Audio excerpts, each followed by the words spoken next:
All right, so this is week 1 with the chicks. So I just wanted to kind of go over what our experience has been like so far and kind of some different things that have to do with the bedding, the cage, the water, the food, and what we've kind of experienced up to this point.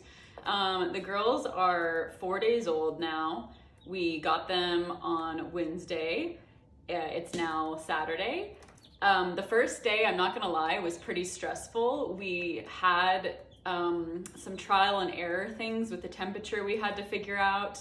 I did a lot of research before getting the girls and had decided to, instead of getting a heat lamp, go with a heat pad, and then we would have them indoors, thinking it was going to be warm enough with those two things combined. We did get a heat lamp just in case. Thankfully, because the heat pad that we got wasn't keeping them warm enough. So we had to get the heat lamp set up on the fly. We had to get the temperature adjusted accordingly.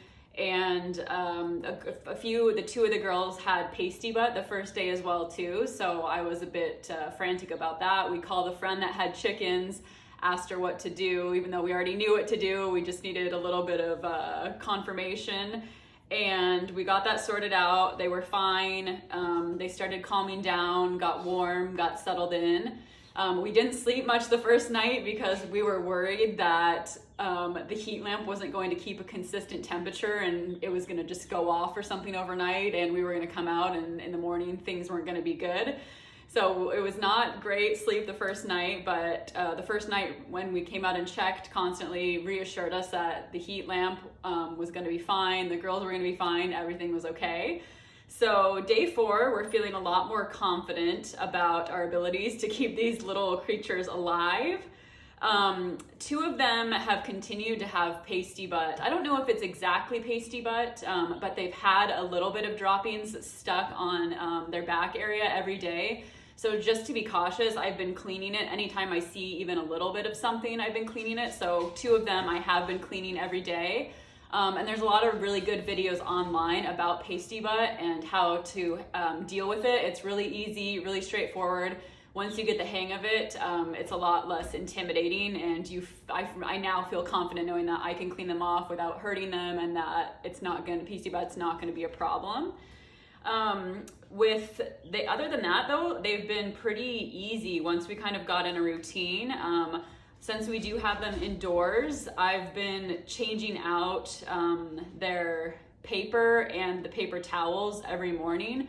A lot of resources I saw online said that you could get away with just adding some shavings or changing things out every few days, but since we have them inside, I want to try to keep everything as clean as possible. So I've got paper towels underneath so they don't lose their grip and end up with splayed legs. And then we've got paper shavings on top.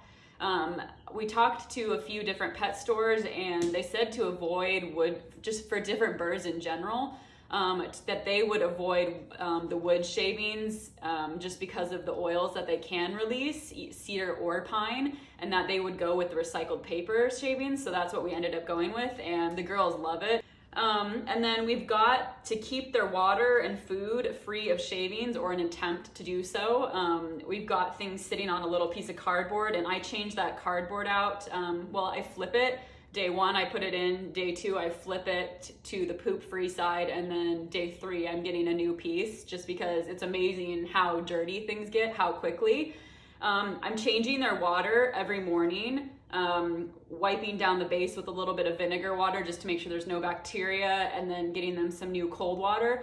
About halfway through the day, I usually see shavings or poop kind of in the little rim where they drink, so I just give it a quick rinse halfway through the day. So I'm doing that twice a day because clean water is one of the most important things. And then their food, we filled up once when we first got them, and then I've added a little bit since, but it's a pretty good amount of food for them. You don't have to fill their feeder often, or as often as I would think. They're already starting to develop their own cute little personalities. One is definitely a troublemaker. We have a hard time telling them apart right now, and we're not sure if we ever will be able to tell them apart because they're all Plymouth Barred Rock, so they're all going to look very similar. So we don't know if we're going to get to name them or if they're just going to be known as the girls from here on out. But really the only thing I've noticed changing physically so far is they're starting to get some of their adult feathers on the tips of their little down wings. So I wanted to give you a little peek into what that looks like. Girls, hi, I'm gonna come grab one of you. I like to give them a little warning before I stick my hands in. I feel like it's a little less scary for them. Hi, hey girls, come here. I know, who's gonna come with me? Oh, I know. Also make sure before you grab them, you've got a good grip on them because they're squirmy little things and you obviously don't want to drop them. They're fragile. So we'll get a close-up little peek. You can see she's got her sweet little down everywhere here, and then right here, her little feathers are starting to come in. It's pretty cool. It's, only 4 days old and things are already starting to change. Say hi. Hello. Hi, how's it going? So yeah, as you can see, super cute. But we're gonna put her back in. All right. I have been trying to handle them. I need to wash my hands too, another important thing, to keep your hands washed every time you touch them. But I have been trying to handle them the least amount possible this first week, just because everywhere I read says that they're very temperature sensitive this first week. Each week that goes on, you obviously change the temperature and they get a little more hardy and resistant. So we're hoping to introduce them to the dogs and be able to handle them a little bit more in the upcoming weeks. But we'll be touching base every week just for an update on them and to talk about what's changed and what we've learned since we're obviously new at this, and show them off because they're cute. All right, we'll see you next week.